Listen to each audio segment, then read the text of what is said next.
One of my favorite ideas I learned over the last couple of years is the inner citadel from Isaiah Berlin. Do you know this? Mm-hmm. So Isaiah Berlin says, when the natural road toward human fulfillment is blocked, human beings retreat into themselves, become involved in themselves, and try to create inwardly that world which some evil fate has denied them externally. That's a delusion often. If you cannot obtain from the world that which you really desire, you must teach yourself not to want it. If you cannot get what you want, you must teach yourself to want what you can get. Mm-hmm.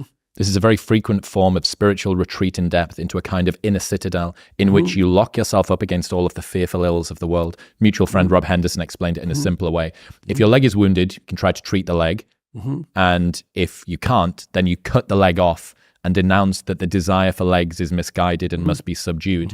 And I think that we see this everywhere. Well, okay, so imagine that you lay out a plan and it meets with an impediment and it knocks the slats out from underneath the plan. Okay, now you retreat. Okay, now you have an option when you're retreating, and one option is to construct a world in fantasy where you're taking revenge on those who wronged you and getting what you want. That's a pathway to madness. So often people who develop serious delusions do develop, what would you call them? They're compensatory fantasies, and then they start to dwell in them, and often for hundreds of hours. So the kids, again, who shot up the Columbine High School, they dwelt in a fantasy world for hundreds of hours before they undertook their dreadful actions, right? But you can also flip back into yourself, let's say, and you can, this is like confession and atonement. It's the proper way to think about it, is you can think about what it is that you did wrong or insufficiently that led to the collapse of your plan, right? So that's the first investigation. I made some sacrifices. I attempted to bring about a particular form of the future. It didn't happen. Okay, why? Well, the world is set against me and the cosmos is evil and there's no God and I'm bitter and cynical. That's one potential explanation, right? Poor me, right? And I'm not trying to be flippant about this because sometimes people's dreams are quite realistic and they still fail catastrophically. You know, it can be brutal.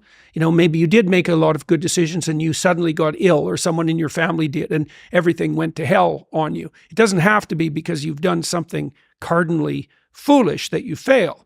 You know, it's built into the structure of the world. But it doesn't matter. You can also retreat into yourself and you can say something like, all right, I need to retool my conception of strategy, but also potentially my conception of goal. You know, maybe I'm looking in the wrong place. Maybe I have to look somewhere else. And you can open yourself up to a revelation. So there's a gospel statement that's very relevant to this. So Christ tells his followers that if they knock, the door will open. If they ask, they'll receive. And if they seek, they'll find. And so it sounds magical. It sounds like the sort of thing that the new atheists would have a field day with, but that's not a wise interpretation of that saying. The proper interpretation is something more like a recognition of the way thought works. So imagine your plans didn't work out. Okay, now you sit down and you say to yourself, I'd like to know, even if the world was conspiring against me and my failure was 95% the fault of external occurrences and other people, what did I do that wasn't as good as it could have been? And where did I fail to look so that the probability of my failure was higher? Now, to ask that question, you have to want the answer. That's what it means to knock or to ask or to seek. This is no joke. It's like you have to want to know.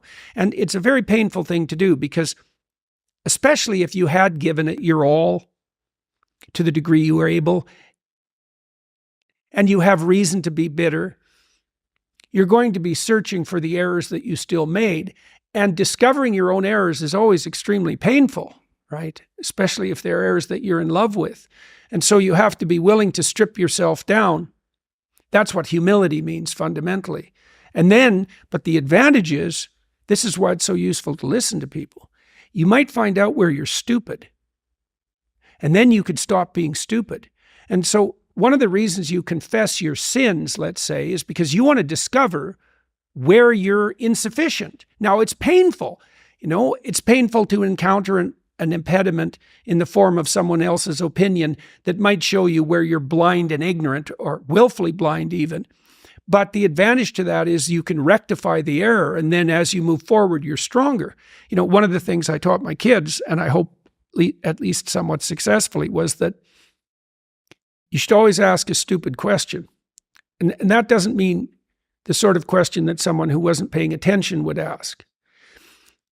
If you're listening to someone and you don't understand what they're saying, and you reveal that, you're revealing your ignorance, and maybe you're in a room full of people and you think you're the only person stupid enough to not get it, which is very rarely the case, by the way. The thing is, though, if you reveal that ignorance to yourself and to the other person, they can rectify it. And if you do that 1,000 times, you're not ignorant anymore. And this is a real pathway to success, too. You see it, you do this because you ask real questions in your podcast. And Rogan does this. Okay, Rogan's always trying to be a little smarter than he already is. And then that works, iterated. Like if you ask 1,000 dumb questions and you listen to the answer, then you know 1,000 things, some of them deep, that you didn't know before. So that's the advantage to searching your soul, let's say, for unrequited sins and attempting to atone. That's not a delusion, right? It's an attempt to set yourself right. It's the opposite of a delusion, even though there can be a fantastical element to it. Yeah, the conversation around people who try their best, do as many things right as they could, and yet still fall short because the world is random and unfortunate things happen. Happiness, as far as I can see it, sits in the gap between your expectations and reality. But the problem here is that people who have high standards often end up feeling a lack, right? How can people who strive like this avoid feeling despondent at falling short of their own high standards? I've heard you talk about the statue of David saying something like, "You are not all that you could be." Yeah. And as soon as you posit an ideal, you begin to compare yourself to that ideal. Yeah. So, well, that's a good question. I mean, the ultimate ideal is also the ultimate judge, because the ultimate ideal is something against which you fall far short. And that might be so painful that you can barely stand it. But then what you do is you two things, I suppose, is you lower the ideal and you raise your estimation of your potential. And what do I mean by lower the ideal? Well, if you're comparing yourself to someone or even to a future self, and the gap is so painful that it paralyzes you, then you've created a dragon that you don't have the tools to master. And so what you have to do is you have to scale the dragon down to size. And you want to scale the dragon down to size until it's a size that you are willing to move toward, however small that is. Now, if you're here and your ideal is here and that gap is unbearable, then you reduce the gap and you reduce the gap. And you're going to have to do that anyways, because you're not going to move from where you are to perfect in one fell swoop, right? There's going to be incremental steps. So you have to fill in that hierarchy of progression with a high enough resolution representation so that you can start to move forward. And then you should be buttressed. There's another gospel comment that's very interesting. It has to do, it's called the Matthew principle. And the Matthew principle is, to those who have everything, more will be given. And from those who have nothing, everything will be taken. Now, it's brutal because it implies that reality works like this. When you're moving up, you go like this, right? And that's pretty nice. That's a lot better than this. But when you're going down, you go like that, right? It's like downhill, cliff. Okay, so you want to avoid the downhill path.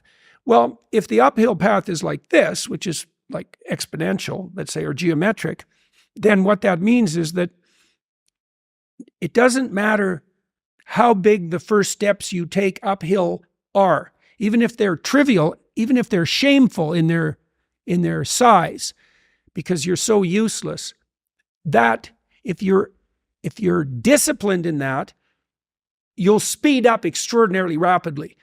And so that's the good news, you might say, is that you can take very small steps, even ones that might be shameful in their size, and you have to admit that to yourself. But once you get the ball rolling, it doesn't roll in a linear fashion, it rolls in a geometric fashion. And this is a really good thing to know, because it can take the sting out of the realization of your own stupidity. It's like, everybody has their weak sides, let's say, things they're embarrassed about. When I first started going to the gym, I was like, how old was I? 1985, 23.